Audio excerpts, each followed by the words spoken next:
campaigning in Chicago. Yes. You're talking about the city's social and economic goals. Yes. Any comments on Mayor Rahm Emanuel and the job he's done here? I support the view that Mayor Emanuel should step down. That Mayor Emanuel has done a disservice to the city of Chicago by heading a police department that sat on the real facts in the Laquan McDonald case, where it was long after the fact that the videotapes that were extremely incriminating to the department and to the police officers, those videos finally surfaced long after the fact, much against what the city council and the mayor was trying to do to suppress that information and cover it up. So on the basis of that cover-up, on the basis of the violence associated with the Chicago Police Department, on the basis of the violence that afflicts this community that has not been addressed, on the basis of the school closures, 50 schools that were targeted largely in the African American community. There are just glaring injustices that Mayor Rahm Emanuel has managed to look the other way on and actually participate in. So I think Chicago needs new leadership.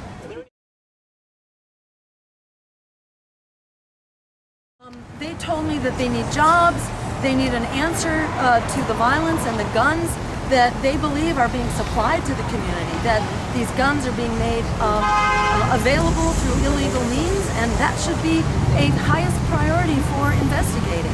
They need good schools, they need after-school programs, they need youth programs, they need job training, they need housing and an end to the foreclosures. They need to reuse the housing that is just lying waste, empty, now to rehab that housing, create jobs, create a jobs bonanza right now as we provide the homes that people deserve as a human right. Thank you.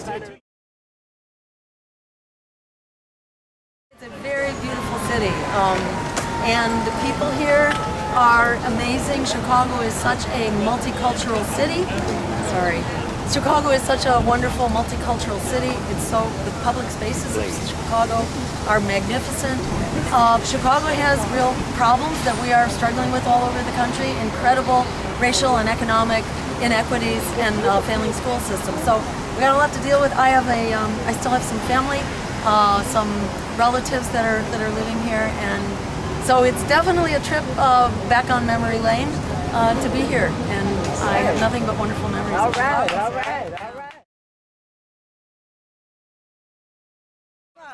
Hey Jill, you said Oak Park is right next door. Elijah Sims was from Oak Park, who was shot on Quincy Avenue. He used to live on the block that he was shot at. Right. That's why we walked. What suggestions do you give for people, Oak Park residents, who may be fearful about perhaps getting involved in issues on the West Side? What do you recommend to white people, to be quite frank? Yes. And how can they help the situation in Austin? I mean, there's such a stark racial divide, so how can that be bridged just on an everyday level? And thank you for asking that question, because we are a divided nation. We are a nation that's locked into fear, and we're an armed nation because we're afraid of each other. So that's what happens. And there is there's a living legacy here of the institution of slavery, because it kind of went from slavery to lynchings, to Jim Crow, to redlining of communities, to mass incarceration, to the war on drugs, which is the war on black and brown communities. And then to police violence. So, we have this history of really entrenched racism, and the flip side of that being white privilege and white supremacy. And it's hard for us to talk about it, but we need to talk about it. I'm running with an African American running mate, in part because we feel like we need a real conversation here. We need to sit down in a trusting way and build trust and build confidence and build understanding of each other as human beings, and understand that injustice anywhere is a threat to justice everywhere. If communities are struggling with poverty and closed schools and boarded up housing and violence in the streets, that injustice spills over into our economy, into our society, into our future, into the violence that afflicts us all.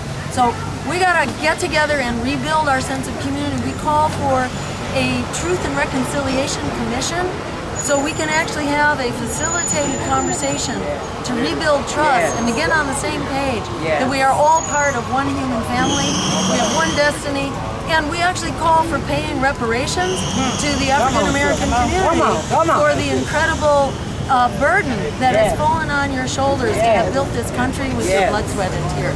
So that burden needs to be addressed. We need to be made whole as a society. Come on.